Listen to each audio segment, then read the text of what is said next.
E aí, galerinha, mais uma aula para vocês aqui no canal Inglês na Ponta da Língua. Hoje, na nossa aula, teremos o estudo de dois verbos, o verbo should e o verbo have to, ok? Ambos, eles dão ideia de sugestão ou obrigação, ok? É claro que veremos a diferença entre os dois, tá certo?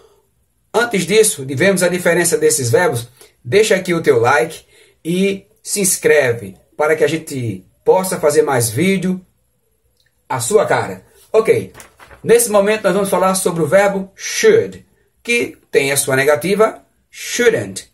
Então, o verbo should, ele é usado para dar sugestão ou conselho, que eles falam que é o que? Less strong suggestion, ou seja, uma sugestão mais, ou seja, menos forte, ou seja, um conselho, uma opinião, digamos assim, tá certo? Vejamos alguns exemplos. You really should stop smoking, you know? It's bad for you. Mas você deveria parar de fumar. Você sabe, é muito ruim para você. Ok? Outra frase.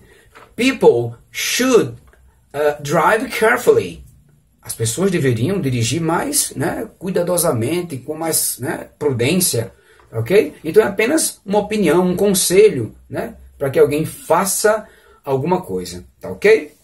A negativa, como nós já citamos no título, é shouldn't, que também age na mesma questão de less strong suggestion, só que nesse caso, na negativa, tá ok? Por exemplo, you shouldn't argue with your son all the time. Mas você não deveria discutir com o seu filho todo o tempo. Tá ok? Então é uma opinião sua. É um conselho que você está dando para a pessoa de não fazer algo. Tá ok? Outra frase. You shouldn't disobey your parent. You know? They love you. Rapaz, você não deveria, né, desobedecer seus pais. Né? Você sabe, eles amam você. Então é um conselho que alguém está dando para outra pessoa, né? Uma sugestão, uma opinião. Tá certo? Tudo tranquilo. Agora, já o have to, ok? Ou o has to, que é para a terceira pessoa, ok?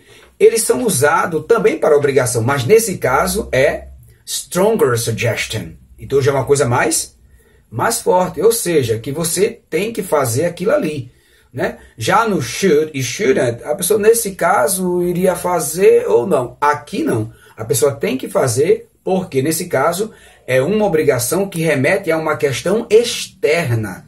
Ou seja, não é uma questão só de consciência minha, não, mas que eu sou cobrado a fazer tal. Tá ok? Então, vejamos algumas frases para você tentar raciocinar a questão do have to e do has to. Primeiro, antes de dar as frases, você percebeu que quando eu pronunciei ambos verbos aqui com have, ele muda a pronúncia. A pronúncia na obrigação vai ficar have to, have to. Já a terceira pessoa, has to, ok? Have to e has to, ok? Então, eles são pronunciados dessa forma quando eles estão indicando obrigação. Diferente quando ele indica posse. Por exemplo, I have a friend, I have a book. Quando ele é pronunciado como V mesmo. E o has como um S, tá ok? Mas na obrigação não, ele é pronunciado no have como um F, have to, has to, ok? Por exemplo, I have to arrive early at work. Então veja, eu tenho que chegar cedo no trabalho. Mas por quê? Então porque eu preciso chegar cedo. Então é uma obrigação lá do meu trabalho, é uma regra de lá, é uma, né, que eu tenho que fazer, eu tenho que chegar cedo, tá ok? Outra questão. She has to arrive early at work every Saturday. Então, ela tem que chegar cedo no trabalho todo o sábado. Então, é uma regra imposta a ela, ok? Por exemplo, a questão do have to e do has to, ele é uma questão de uma obrigação que pode implicar numa questão de regras ou leis, tá ok? Nunca esquecer disso. Porém, uma coisa bem interessante é que quando eu uso a negativa de have to e de has to, o que acontece?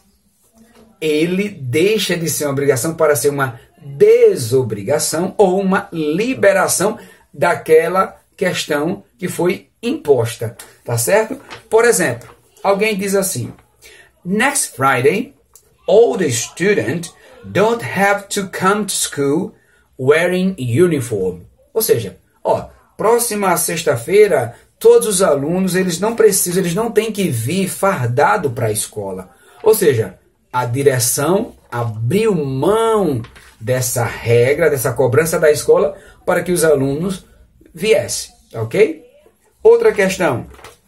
She doesn't have to pay the tickets. They're free this month. Ou seja, então ninguém precisa pagar o ingresso dessa vez, porque está liberado, tá grátis. Então a pessoa foi liberada de pagar aquele ingresso. Então, nesse caso, eu uso o don't have to and doesn't have to, ok? Não se esqueça disso. Então, espero que tenha gostado dessa aula. Deixe o teu like e pratique, ok? Com a diferença aí do should, shouldn't, have to and has to, ok? Até a próxima. Bye.